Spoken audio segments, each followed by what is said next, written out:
You see, there's no question that the dominant white society likes to create and control the narrative when it comes to black people. So, we all know that the term monkey is a racial white supremacist epithet towards black people. We know this, okay? The problem is, right, like I said, the dominant white society has been known, among other things, to create and control the narrative when it comes to stereotypes towards black people. And so a slur like monkey, H&M was obviously last year known for putting or creating a sweatshirt on a black child, right? With coolest monkey in the jungle. And there was an uproar regarding that and a boycott of H&M, and it's still a permanent boycott for H&M for me, right? But when it comes to this will always be synonymous, unfortunately, because the dominant white society likes to create and control the narrative when it comes to negative stereotypes towards black people.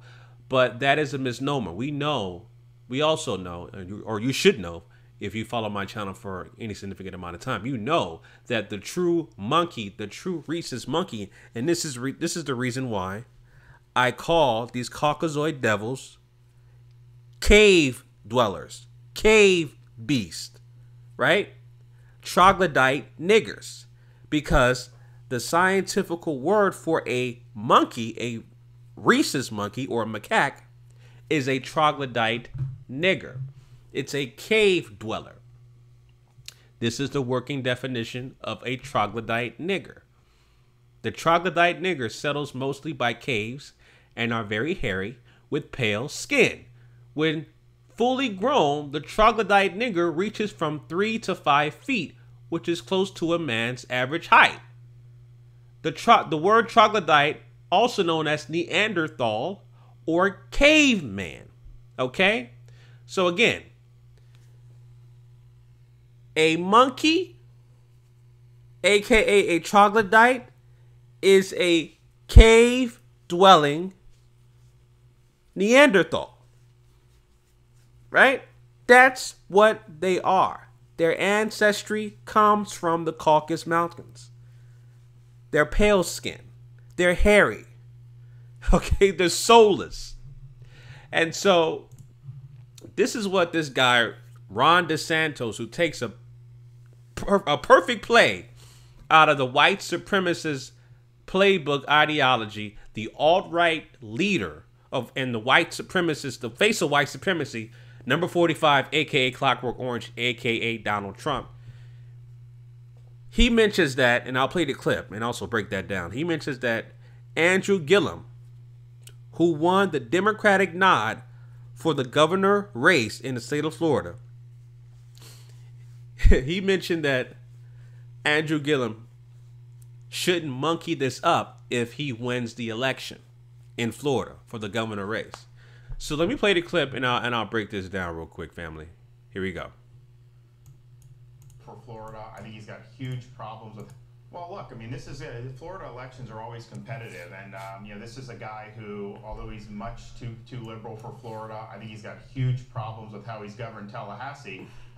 He is an articulate spokesman for those far left views. All right, so let's stop it right there. See, the term "monkey this up," he'll say that later, but he also mentioned that he's articulate. See, the dominant white society likes to paint a picture, and paint a picture that, hey, this guy can talk.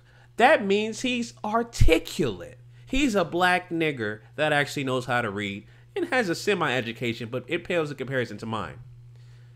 But he's articulate, though.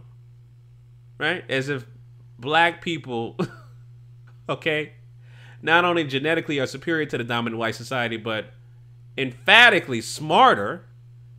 The only thing that's basically stopping us is, of course, the soulless, devilish ways of a troglodyte cave beast bastard, aka the white man, the Caucasoid devils, They're in power. So they control all 9 areas of activity: economics, education, entertainment, labor law, politics, religion, sex, and more.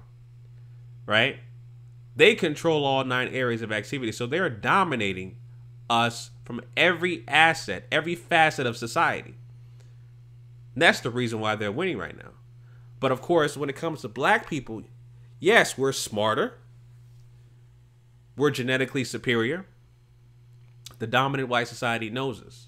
They know this. They know that we're a threat. So when they say stuff like, you know, Andrew Gillum is articulate and, you know, obviously painting a picture that, or creating a narrative that black people are monkeys, that's what they do. Create false narratives and make it seem like black people are inferior, which is why we have been so much subjugated, disenfranchised, and marginalized, etc., for over 500 years since the inception of the transatlantic slave trade.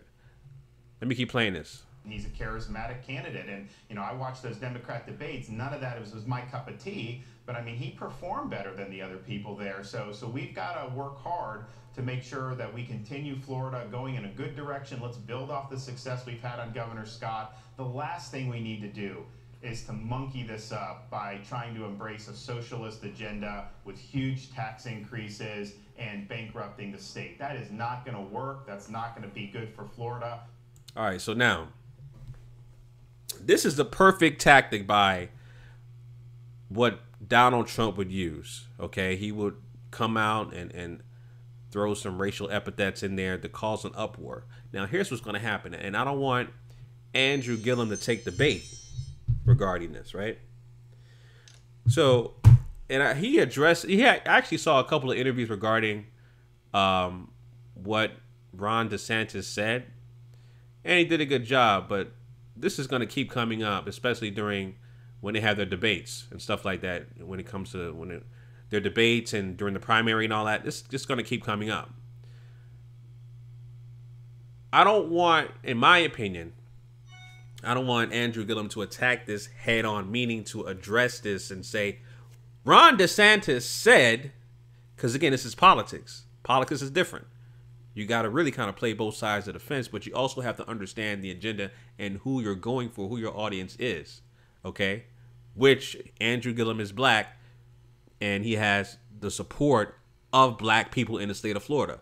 But here's my point. My point is that if he plays the game of calling out Ron DeSantis as a racist, the dominant white society, Ron DeSantis supporters, the Trump white supremacist supporters are going to call Andrew Gillum out and his supporters by saying you're race baiting. See, that's what's going to happen. So this is the classic case of what a white supremacist does every time they blatantly do something racist or they practice systemic racism and they get called out for it.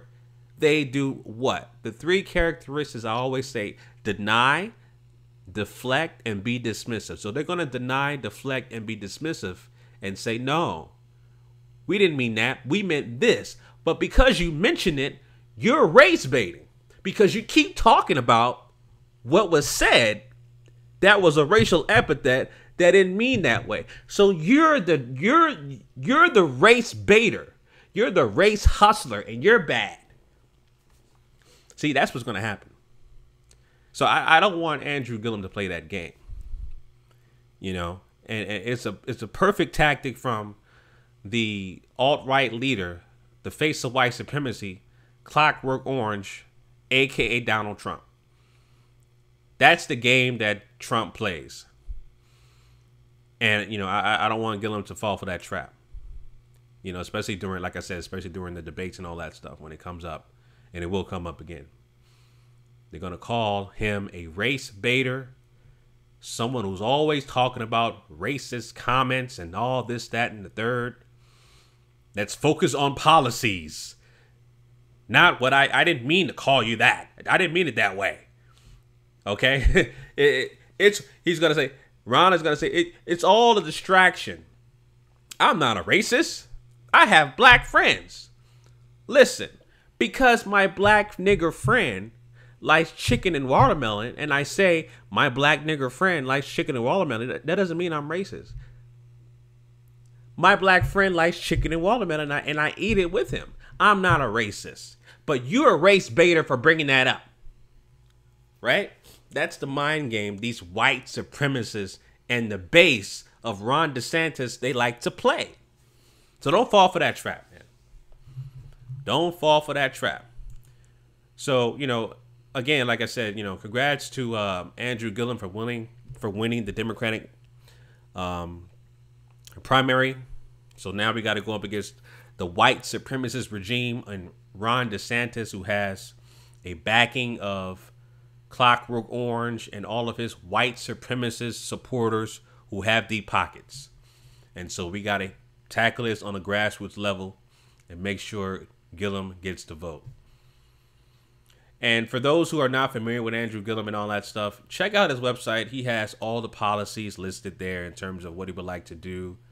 You know, agriculture, prison reform, healthcare, all that stuff is broken down. You know, and I agree with most of what he said. Nothing's too damaging in terms of, or at least, you know, too significant for me to say, no, I don't like, you know, that particular ideology for this policy in comparison to, you know, someone like Hillary Clinton, who signed the 1994 crime bill. And of course, you know, that's history, right? We all know what happened with that, with mass incarceration started by her. So I don't see nothing like that coming from Andrew Gillum. And because he's a non-millionaire and because he's doing everything on a grassroots level, you know, he is independent. I would consider him independent. He's not backed by people with deep pockets or a corporate entity. And until that happens, he's not compromised. So he's doing things on an independent level and not necessarily being controlled by outside forces, right? So that's why Gillum has my support from this level.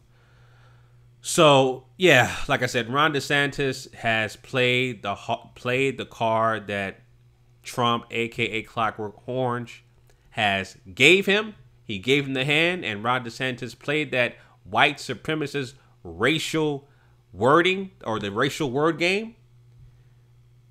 Monkeyed this up. Oh, I didn't mean it that way. I meant it this way. But because you brought it up, you're race baiting, right? All right, just again, don't go for that. Don't go for that trap. Don't go for that trap. All right. So anyway, those are my thoughts about that, family. Leave your comments down below about this Ron DeSantis guy in Florida.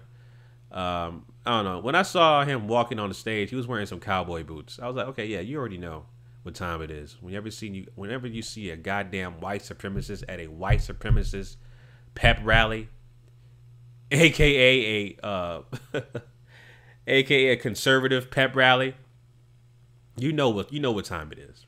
You know what time it is. You know what I'm saying? So those are my thoughts on that, family. Leave your comments down below. Make sure you follow me on social media at GMOGMediaTV. Until next time, family, Chauncey, a.k.a. the Black Separatist, signing out.